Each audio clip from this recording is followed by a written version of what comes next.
Hey, this is Jake with Avi-on. Let's talk about sensor schedules. There are two kinds of schedules in the Avi-on system. A time clock style schedule that is accessed under the schedule menu.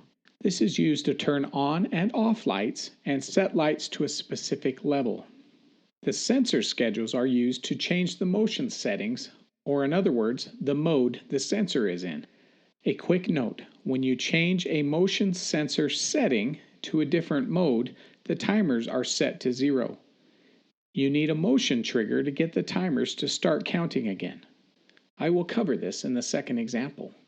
Here's the first example. A manufacturing plant that does not want the lights to turn off during the day, but step dim when there is no motion.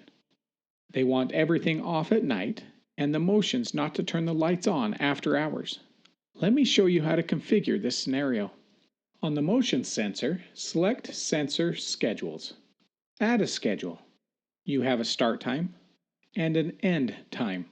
This manufacturing plant opens at 5 a.m. every weekday and shuts down at 8 p.m. and does not work weekends.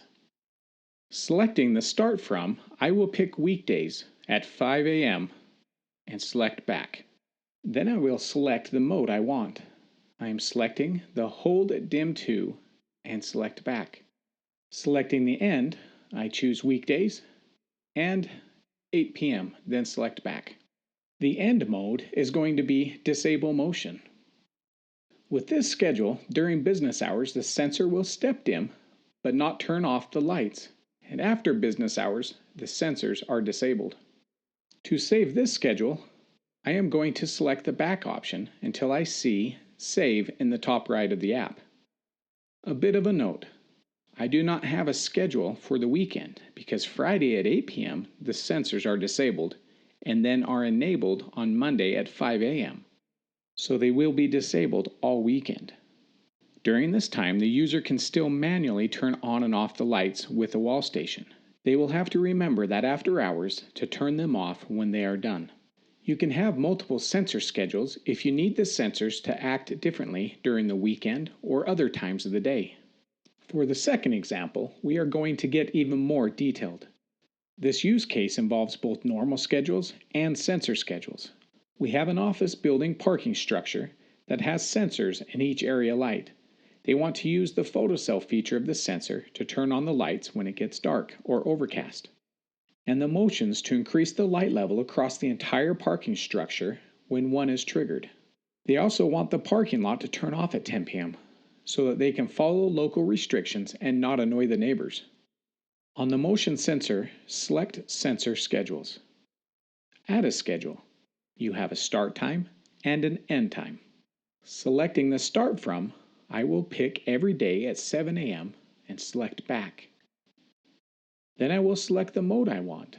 I am selecting photocell and select back. Selecting the end, I choose every day at 10 p.m., then select back. The end mode is going to be Disable Motion. Select back a couple of times and select Save. Now with the settings we just made, the motion mode will change at 10 p.m. from photocell to disabled and at 7 a.m. back to photocell. Remember, when the motion sensor changes modes, the timers are reset to 0. No commands are sent to the light to turn on or off during the sensor mode change. In this example, the lights are already on at 10 p.m. when the sensor changes its mode. So we need to use a schedule to turn off the lights at 10 p.m. Go back to the navigation icon in the top left and select Schedules.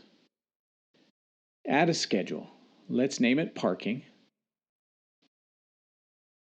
Select Every Day, and then choose the Off Only option and set the time to 10 p.m. Select Save in the top right corner. Now the schedule was created, but we need to apply that schedule to the parking lot group. Select Apply in the top right corner and choose the group you want the schedule to run on. We have successfully made sure that the lights turn on when it gets dark and that they turn off at 10 p.m. And if it's dark at 7 a.m., they will turn themselves back on. And that's how easy it is to configure sensor schedules.